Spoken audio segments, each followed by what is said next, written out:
प्रातः स्मरणीय मन मंदिर के आराध्य श्री सद्गुरुदेव के चरणों में कोटि कोटि नमन।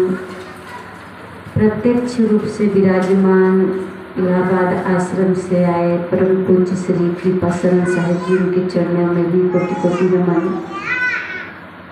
हमारे बीच में श्रद्धेय संत पुनीत साहिब जी आए, उनके चरणों में भी कोटि कोटि नमन। उपस्थित भक्त समाज, भक्तिमयी ममतामयी मेरी माता बहनों, सभी को त्रिवार साहेबंदी।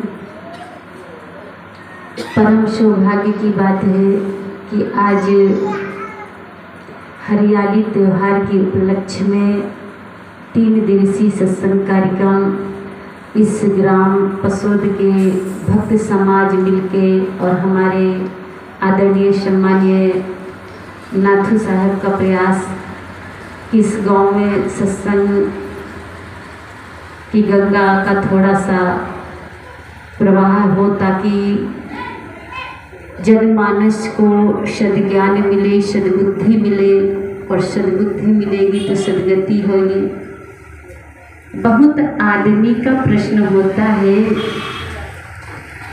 कि सत्संग से क्या फायदा होगा। जिसका कोई काम नहीं है, जो बूढ़ा है, बुजुर्ग है, वो जाके सत्संग में बैठे। जवान सोच रहा होगा कि हम लोग काम करेंगे दुकान में, सर्विस में, ड्यूटी में, बिजनेस में, तो फायदा होगा। और जब बूढ़े हो जाएंगे तब बैठ के आराम से सत्संग सुनेंगे।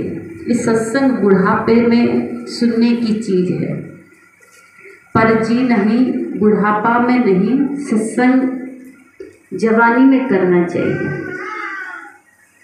क्योंकि आप अगर जवानी में सत्संग करते तो आपकी पूरी जिंदगी सफल हो जाती है। सत्संग से सद्बुद्धि मिलती है, सद्बुद्धि से सत्कर्म होते हैं, और कुसंग करने से कुबुद्धि मिलती है, और कुमार्ग में चलने से दुर्गति होती है। अगर आप चाहते कि आपकी सद्गति हो, अच्छा जीवन बने, तो सत्संग से जुड़िए। आज समाज में सत्संग के अभाव में देखा जा रहा है कि पद है, पैसा है, गाड़ी है, बंगला है, सब कुछ है, पर शांति नहीं है। ऐसी कौन चीज का अभाव आपके जीवन में है कि सब कुछ होते हुए भी शांति नहीं है। राम को जब वनवास मिला 14 वर्ष, तो गाड़ी, घोड़ा, बंगला, राजमहल, मखमल के तकिया, गद्दा, बिस्तर, 56 भोग कुछ भी नहीं साथ में था। पर क्या साथ में था? राम के साथ में शांति।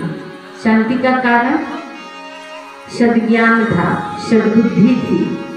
और सद्बुद्धि और सद्ज्ञान जब तक नहीं होगा तो आप अच्छे मकान, टाइल्स वाले मकान में भी दुख का अनुभव, अशांति का अनुभव करेंगे। और जब आपको ज्ञान हो जाएगा तो अभाव में भी आप खुश रहना सीख जाएंगे। और आपको जब ज्ञान नहीं होगा, सद्ज्ञान नहीं होगा, तो आपको पास में सब कुछ है तो भी आप सुखी जीवन नहीं जिएंगे। अगर आपको सुखी रहना है तो एक बात याद रखिएगा, सिर्फ एक बात, क्या नहीं मिला उसकी लिस्ट मत बनाइए। क्या नहीं मिला इसकी तरफ झांकिए भी मत। आपको क्या क्या प्राप्त है, क्या क्या मिला हुआ है, इसकी लिस्ट बनाइए आप, तो आप सुखी हो जाएंगे। आपको क्या क्या मिला? मकान मिला है? जी हाँ मकान है। कपड़ा है? खाने को 3 टाइम मिला? जी हाँ है। थोड़ी बहुत खेती भी है, थोड़ी छोटी सी दुकान भी। तो जो जो मिला है उसकी लिस्ट बनाइए। आप देखेंगे कि बहुत आदमी है जिसको मकान भी नहीं है। आपकी लिस्ट में तो मकान शामिल है।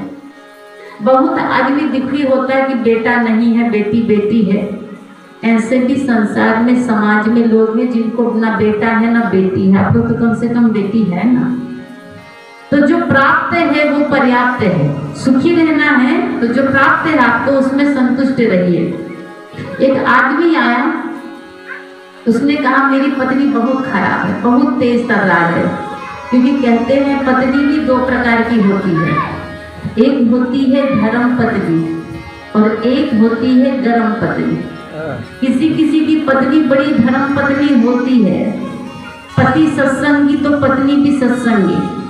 और किसी किसी की पत्नी बड़ी खराब, पति सत्संग में जा रहा, बाबा बनने से साधु बनने से सत्संग से पेट भरेगा, कुछ काम धाम नहीं, चिल्लाना शुरू, दान पुण्य करने से हाथ रोक देती, नहीं दान करने से कुछ नहीं होगा, देने की जरूरत नहीं, इतना खर्चा देख नहीं रहे, स्कूल की फीस, मकान का खर्चा, खाने का इतना खर्चा है, दान पुण्य करने से पैसा फालतू बर्बाद मत कीजिए। तो किसी किसी की पत्नी बड़ी गर्म पत्नी होती है और किसी की पत्नी बड़ी धर्म पत्नी होती है। पति दान कर रहा तो उसमें और 100 रुपये मिला के चलिए, साल में एक बार तो भंडारा होता है, क्या होगा 100 रुपया तो बच्चे हफ्ते भर में खजानी लेके खत्म कर देते हैं, कुरकुरे खा खा के। 10 रुपया दिन का खाते तो 100 रुपया दिन में चॉकलेट देती, तो 100 रुपया दान करें। दान किए से धर्म घटता नहीं है, धर्म बढ़ता है, आपका संस्कार बनता है, देने का स्वभाव होता है। जिस घर में दान करने का स्वभाव माता पिता में होता है, उस घर के बेटा कभी संपत्ति के लिए झगड़ा नहीं करेगी, देने का संस्कार उसके अंदर आता है। लेकिन कब, जब बेटे नजदीक रह के ये सब संस्कार सीखे। कई बार होते हैं बेटे, माँ बाप बड़े सत्संगी होते हैं, लेकिन बेटे दूसरी लाइन में निकल जाते हैं, सत्संग से दूर रहते हैं। कितने बेटों को तो सत्संग से एलर्जी होती है, साधु संत से एलर्जी होती है, तो दूर दूर रहते हैं।